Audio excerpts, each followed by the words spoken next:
그녀의 이름은 민선우였다. 그리고 그녀는 지금 자신이 쌓아 올린 모든 것이 무너져 내린 폐허의 한가운데에 서 있었다. 시간은 자정을 넘어가고 있었지만 선우는 잠들 수 없었다. 아니, 잠들기를 거부했다. 어둠이 짙게 깔린 거실 소파에 망부석처럼 앉아있는 그녀의 눈은 현관문, 도어록의 희미한 번호판 불빛에 고정되어 있었다. 그녀가 기다리는 것은 남편 오성준이었다. 하지만 그녀가 기다리는 것은 동시에 절망의 확인 사살이기도 했다. 모든 것의 시작은 아주 사소한 균열에서부터였다. 언제부턴가 남편의 귀가 시간이 불규칙해졌고 그의 셔츠에서는 선우의 것이 아닌 낯선 향수 냄새가 배어나왔다. 주말이면 피곤하다는 이유로 잠만 자는 날이 늘어났고 무엇보다 두 사람의 공유물이던 휴대폰에 비밀번호가 걸렸다. 선우가 그 비밀번호를 알아내기까지는 그리 오랜 시간이 걸리지 않았다. 남편의 생일도 결혼기념일도 아니었다. 그것은 낯선 여자의 생일이었다. 판도라의 상자는 그렇게 열렸다. 휴대폰 속에는 선우가 지난 10년간 남편과 나누었던 그 어떤 대화보다 다정하고 뜨거운 언어들이 넘쳐 흘렀다. 낯선 여자와 주고받은 메시지, 함께 찍은 사진들. 사진 속의 남편은 선우가 한 번도 본 적 없는 환한 얼굴로 웃고 있었다. 마치 그녀와의 결혼 생활이 거대한 연극이었음을 증명이라도 하듯. 그날 이후 선우의 밤은 사라졌다. 불면의 밤이 이어지던 어느 날, 거실에서 미동도 없이 앉아있는 그녀를 발견한 남편, 오성준이 방에서 나왔다. 술 냄새와 낯선 여자의 잔향이 뒤섞여 역겹게 코를 찔렀다. 그는 잠도 자지 않고 앉아있는 아내의 모습에 일말의 미안함이나 걱정 대신 노골적인 짜증을 드러냈다. 여기서 뭐하는 짓이냐는 듯한 그의 힐난에 선우는 대답할 기력이 없었다. 무엇을 물어야 할까?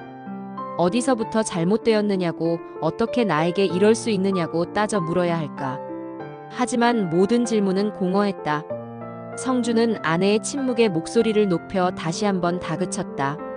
선우가 고개를 돌려 남편을 바라보았다.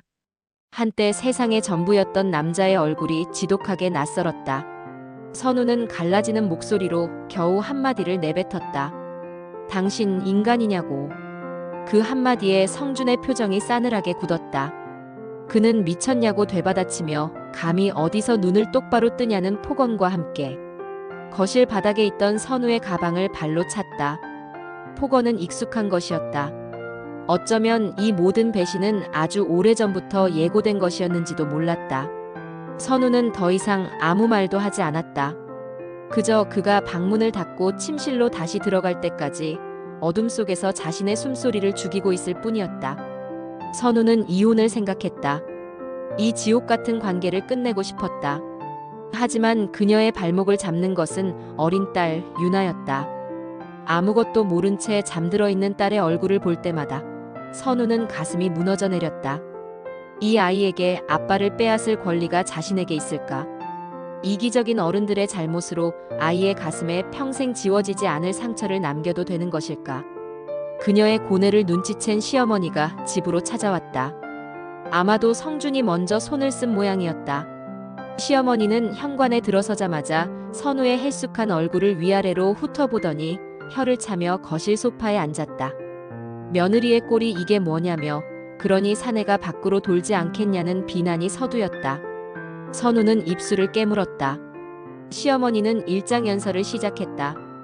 다른 것은 다 몰라도 어린 손녀를 생각해서라도 이번 한 번은 참고 넘어가라는 것이었다. 아무리 이혼이 흔한 세상이라지만 어미가 되어서 어찌 어린아이 가슴에 피멍을 들게 할 수 있냐는 질책이었다. 그 말 속에 며느리의 고통을 헤아리는 마음은 단 한 조각도 없었다. 그녀에게 선우는 그저 잘난 아들의 부속품이자 손녀의 엄마일 뿐이었다. 연설은 며느리를 향한 훈계로 이어졌다. 모자란 엄마가 될 것이 아니라 남편 비위라도 잘 맞추며 살라는 것이었다. 비빌 언덕 없는 처가 신세를 정확히 후벼파며 잘난 남편 덕에 먹고 사는 것 아니냐고 몰아붙였다. 아내가 조금만 참고 눈 감으면 될 일을 가지고 뭘 그렇게 난리를 떠느냐는 타박으로 대화는 마무리되었다. 참고 견디고 비위를 맞추라는 말. 그것이 선우에게 주어진 유일한 선택지였다. 선우는 그날 이혼 서류 대신 독을 품기로 했다. 이 결혼을 유지하되 이 모든 것을 망가뜨린 그 여자에게 반드시 죗값을 치르게 하리라. 그 여자의 이름은 최수영이었다. 성준의 회사 동료는 아니었다. 어떻게 만났는지는 알 수 없었지만 선우가 파악한 바로는 그녀 역시 곧 결혼을 앞두고 있었다. 다른 남자의 아이를 임신한 채로. 성준은 그 사실을 알면서도 그녀를 만났고 그녀 역시 모든 것을 알면서 성준을 놓지 않았다. 그들은 서로에게 지독한 유희였던 것이다. 복수를 결심한 선우의 눈빛은 달라졌지만 당장 무엇을 해야 할지 몰랐다. 그러던 어느 날 믿을 수 없는 일이 벌어졌다.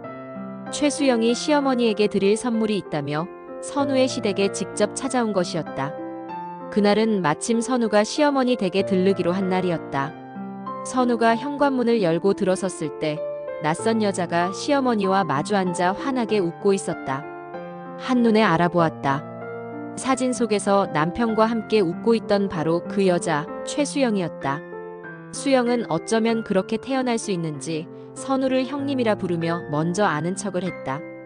성준에게 얘기 많이 들었다며 자신을 미진 언니의 친구 최수영이라고 소개했다. 시어머니는 아무것도 모른 채 싹싹하고 예의 바른 수영이 마음에 든다는 듯 웃었다. 우리 며느리 친구였냐며 곧 결혼한다는 소식에 축하를 건넸다. 수영은 감사하다는 인사와 함께 고급스러운 구두 상자를 선물로 내밀었다. 지난번 결혼식에 못 오신 것을 어머니께서 마음에 걸려 하셨다는 말을 덧붙였다. 시어머니는 한바구음을 지었다. 선우는 피가 거꾸로 솟는 것 같았지만 시어머니 앞에서 내색할 수 없었다. 그저 어색하게 웃으며 부엌으로 향했다. 시어머니는 이왕 왔으니 차나 한잔하고 가라며 선우에게 차 준비를 시켰다. 선우는 찻잔을 준비했다. 찻잔을 든 손이 미세하게 떨렸다. 선우가 차를 내오자 시어머니는 잠시 화장실을 다녀오겠다며 자리를 비웠다. 거실에는 선우와 수영, 단둘만이 남았다. 정적이 흘렀다. 선우가 먼저 침묵을 깨고 설탕이 필요한지 물었다. 수영은 선우를 똑바로 바라보며 웃었다. 그 웃음에는 경멸과 승리감이 동시에 어려 있었다. 그녀는 자신은 남편이나 설탕을 넣지 않는다고 답했다. 잘 알 텐데라는 말과 함께였다. 순간 선우는 손에 들고 있던 찻잔을 그녀의 얼굴에 그대로 부어버리고 싶은 충동을 느꼈다. 내 남편도 아닌 남편이나라는 그 교묘한 단어 선택. 수영은 자신의 남편이 오성준 과장이라며 모른 척하지 말라고 쐐기를 박았다. 두 사람이 아주 각별한 사이였지 않냐는 확인 사살과 함께였다. 수영은 선우의 반응을 즐기고 있었다. 그녀는 선우가 아무것도 할 수 없다는 것을 알았다. 이혼할 용기도 없고 시어머니 앞에서는 찍소리도 못하는 무력한 여자라는 것을. 수영은 그런 표정을 지으니 더 불쌍해 보인다며 선우를 조롱했다. 남들이 보면 자신이 형님을 시다발이라도 시킨 줄 알겠다는 농담까지 던졌다. 선우가 겨우 남편이 변호사라 좋겠다고 한마디 하자 수영은 어깨를 으쓱하며 요즘 변호사도 넘쳐나 사무실 유지가 만만찮다고 받아쳤다. 그러면서 혹시 주위에 이혼하려는 사람이 있다면 소개해달라고 가사 사건도 맞는다는 말을 덧붙였다. 그리고 그녀는 결정타를 날렸다.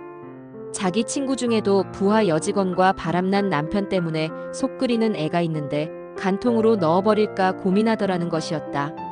유부남인 줄 알고 만났으면 아주 뼛속까지 탈탈 털어줘야 하지 않겠냐며 선우의 동의를 구하는 듯 물었다. 그것은 명백한 도발이자 경고였다. 감히 자신을 건드렸다가는 변호사인 남편을 동원해 가만두지 않겠다는 뜻이었다. 선우는 그 자리에서 얼어붙었다.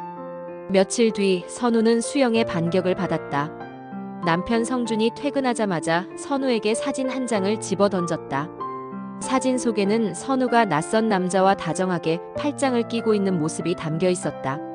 성준은 이게 뭐냐며 설명을 요구했다. 목소리는 얼음장처럼 차가웠다.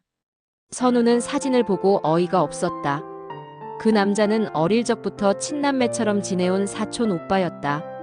누가 이런 걸 보냈냐며 대체 왜 보낸 거냐고 반문했지만 성준은 이 남자가 누구냐는 말만 되풀이했다. 선우는 황급히 둘러댔다. 사촌 오빠인데 어릴 적부터 원체 짓궂었다고 결혼식에 못 온 게 미안하다며 깜짝 선물을 보낸다더니 이런 장난을 쳤나 보다고 설명했다. 이 사진을 보낸 사람이 최수영이라는 것을 직감했지만 지금 남편에게 그 사실을 말해봤자 어디서 거짓말이냐며 불륜을 덮으려는 수작으로 몰아붙일 것이 뻔했다. 성주는 선우의 말을 믿지 않는다는 듯 의심의 눈초리를 거두지 않고 방으로 들어가 버렸다. 선우는 애써 웃어 보였지만 등줄기에는 식은땀이 흘렀다. 최수영. 그녀는 단순히 남편의 불륜 상대가 아니었다. 선우의 가정을 뿌리부터 흔들고 파괴하려는 악마였다. 선우는 곧장 수영에게 전화를 걸어 남편에게 사진을 보낸 것이 당신이냐고 따져 물었다. 수화기 너머로 수영의 차가운 웃음소리가 들려왔다. 굳이 대답할 필요가 있냐는 반문과 함께 감히 상판대기를 말아먹으려고 작정했냐는 비아냥이 돌아왔다. 선우가 대체 원하는 게 뭐냐고 소리치자 수영의 목소리가 순간 낮고 단단하게 변했다. 그녀의 대답은 소름 끼쳤다. 선우 역시 자신이 당한 고통을 느끼는 것. 두 사람 사이에 사랑 대신 의심과 불신이 자리 잡는 것. 너도 한번 당해보라는 저주였다. 그러면서 과장님이 왜 자신에게 마음을 줬는지 이제 알겠다는 알 수 없는 말을 덧붙였다. 선우는 그녀가 당한 고통이라는 말의 의미를 알 수 없었지만 더 이상 물러설 곳이 없었다. 그녀는 수영에게 쏘아붙였다. 그렇게 억울했다면 진작에 간통으로 집어넣지 그랬냐고, 이혼을 전제로 해야 하니 겁나서 못한 것 아니냐고 맞받아쳤다. 화풀이를 하려거든 당신 남편에게 하거나 남편 간수도 제대로 못한 스스로를 탓하라고, 이제 와서 자신의 가정까지 건드린 것을 절대로 가만두지 않겠다고 선전포고했다. 선우는 자신이 어찌하나 똑똑히 보라며 전화를 끊고 숨을 몰아쉬었다. 이제 돌아갈 다리는 없었다. 그녀는 곧장 변호사 사무실을 찾았다. 지인의 소개로 알게 된 가사 사건 전문 변호사였다. 선우는 자신의 상황을 모두 털어놓았다. 남편의 외도, 상간녀의 도발, 그리고 이혼은 원치 않는다는 자신의 입장까지. 변호사는 의외로 담담하게 서류를 검토하더니 명쾌한 해답을 제시했다. 변호사의 설명에 따르면 이혼을 원치 않더라도 불륜녀를 상대로 손해배상을 청구하는 것이 가능했다. 선우처럼 자녀 양육이나 경제적인 문제로 이혼을 망설이는 이들이 최근에는 불륜 상대만을 대상으로 위자료 소송을 내 경제적 배상을 받는 사례가 늘고 있다는 것이었다. 선우의 눈이 번뜩였다. 이것이었다. 자신이 원했던 것은 단순한 돈이 아니었다. 최수영이 그토록 자랑하던 그녀의 새로운 삶, 변호사 남편과의 완벽한 결혼 생활에 합법적인 폭탄을 던지는 것. 그녀가 감히 자신의 가정을 파괴하려 했던 것처럼 선우 역시 그녀의 가정을 박살낼 수 있는 무기를 손에 쥔 것이었다. 소송은 일사천리로 진행되었다. 선우는 그동안 모아두었던 남편의 카드 내역, 두 사람이 주고받은 메시지, 그리고 자신을 도발했던 수영의 녹취까지 모든 증거를 제출했다. 그리고 마침내 법원에서 보낸 소장이 최수영의 새 집으로 배달되었다. 그날 수영의 새 시어머니는 며느리의 불안한 표정을 놓치지 않았다. 무슨 비밀 얘기라도 하고 있었냐며 내가 좋다고 해서 넘어가긴 했지만 아무래도 영 찜찜하다고 했다. 뭔가 숨기는 애처럼 투명하지가 않고 불안해 보인다는 것이었다. 때마침 등기우편 배달원이 초인종을 눌렀다. 수영은 등기우편이라는 말에 황급히 나가서 받아들었고 우편물에는 법원이라는 글자가 선명했다. 시어머니의 눈이 가늘어졌다. 시어머니는 나중에 아들 수영의 새 남편에게 그 사실을 흘리는 것을 잊지 않았다. 며느리 앞으로 등기가 왔는데 얼핏 보니 법원에서 온 것 같더라고. 소장을 받아든 수영은 사색이 되었다. 변호사 남편에게 이 사실을 알릴 수는 없었다. 그녀가 그토록 숨기고 싶었던 과거가 만천하에 드러날 판이었다. 수영은 위자료를 마련하기 위해 자신이 결혼하며 받았던 모든 폐물을 들고 금은방을 찾았다. 다급한 목소리로 전부 팔고 싶다며 얼마나 줄 수 있는지 물었다. 그렇게 헐값에 폐물을 처분한 수영은 돈 봉투를 들고 선우를 찾아왔다. 며칠 전과는 완전히 다른 비굴한 얼굴이었다. 그녀는 제발 소송 좀 취하해달라고 빌었다. 지난번엔 자신이 잘못했다며 급한 대로 돈을 준비했으니 이걸 받으라고 애원했다.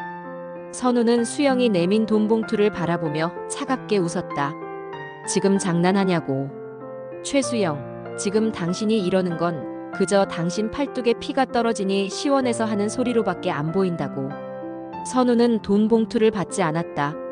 소송은 예정대로 진행될 것이었다. 집으로 돌아온 수영을 기다리고 있는 것은 싸늘한 표정의 남편과 시어머니였다. 그녀의 남편은 텅 비어있는 예물함을 발견한 뒤였다. 그는 부부 사이에 속이는 게 없어야 한다고 하지 않았냐며 예물이 전부 어디로 갔는지 추궁했다. 수영은 눈을 급격하게 굴리며 거짓말을 지어냈다. 사실은 하고 나갔다가 잃어버렸는데 어머니께서 걱정하실까봐 말을 못했다고 했다. 남편의 표정이 더욱 굳어졌다. 전부 다 잃어버렸단 말이냐는 확인에 수영은 겁에 질려 고개를 끄덕였다.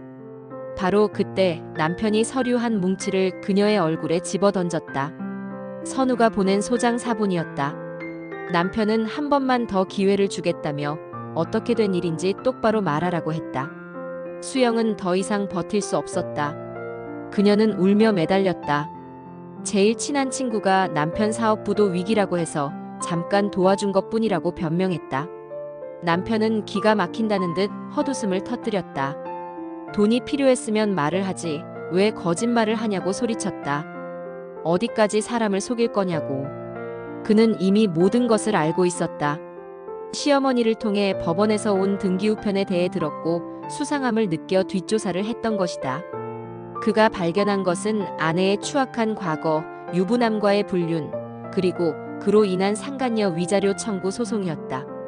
자신이 그토록 사랑했던 아내가 다른 남자의 가정을 파괴했던 상간녀였다는 사실.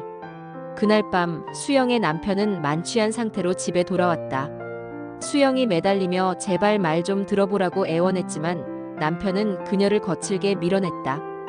또 무슨 변명을 꾸며대려고 그러냐며 어디 한번 그럴듯하게 꾸며대 보라고 비아냥거렸다. 수영이 떨리는 목소리로 혹시 알고 있었냐고 묻자 남편은 폭발했다. 그래, 알고 있었다고. 아내의 과거 따위 찌질하게 굴고 싶지 않았다고. 하지만 그 멀쩡한 얼굴로 거짓말을 하는 뻔뻔한 얼굴은 진짜 역겨워서 토할 것 같다고 소리쳤다. 남편의 얼굴은 분노와 배신감으로 일그러져 있었다. 그는 더럽다고 거짓말, 또 거짓말뿐이라며 울부짖었다. 너 같은 여자를 어떻게 믿고 사느냐고 함부로 몸이나 굴리고 다니는 주제에 수영은 바닥에 주저앉아 오열했다. 그녀가 그토록 원했던 완벽한 가정, 변호사 남편, 그리고 행복. 그 모든 것이 신기루처럼 사라지고 있었다. 그녀가 선우에게 던졌던 그 저주가 이제 고스란히 자신에게 돌아온 것이었다. 선우는 법원으로부터 승소 판결을 받아냈다. 그녀는 최수영으로부터 상당한 금액의 위자료를 받게 되었다. 하지만 그 돈이 선우에게 기쁨을 주지는 못했다. 그녀가 집으로 돌아왔을 때 남편 성주는 여전히 그녀에게 냉담했다. 그는 아내가 상간녀에게 소송을 걸었다는 사실을 알았지만 그것을 아내의 복수심으로만 치부할 뿐 자신의 잘못을 진심으로 뉘우치지는 않았다. 선우는 가정을 지켰다. 딸 유나는 아빠와 헤어지지 않아도 되었다. 그러나 그들이 함께하는 저녁 식탁에는 웃음 대신 무거운 침묵만이 감돌았다. 깨진 거울은 다시 붙여도 그 틈이 사라지지 않듯 한번 무너진 신뢰는 회복되지 않았다. 선우는 자신이 과연 승리한 것인지 알 수 없었다. 다만 한 가지는 분명했다. 타인에게 고통을 주는 행위는 언젠가는 반드시 나에게 불행의 부메랑이 되어 날아온다는 것. 그것이 선우가 지독한 고통 속에서 배운 유일한 진실이었다.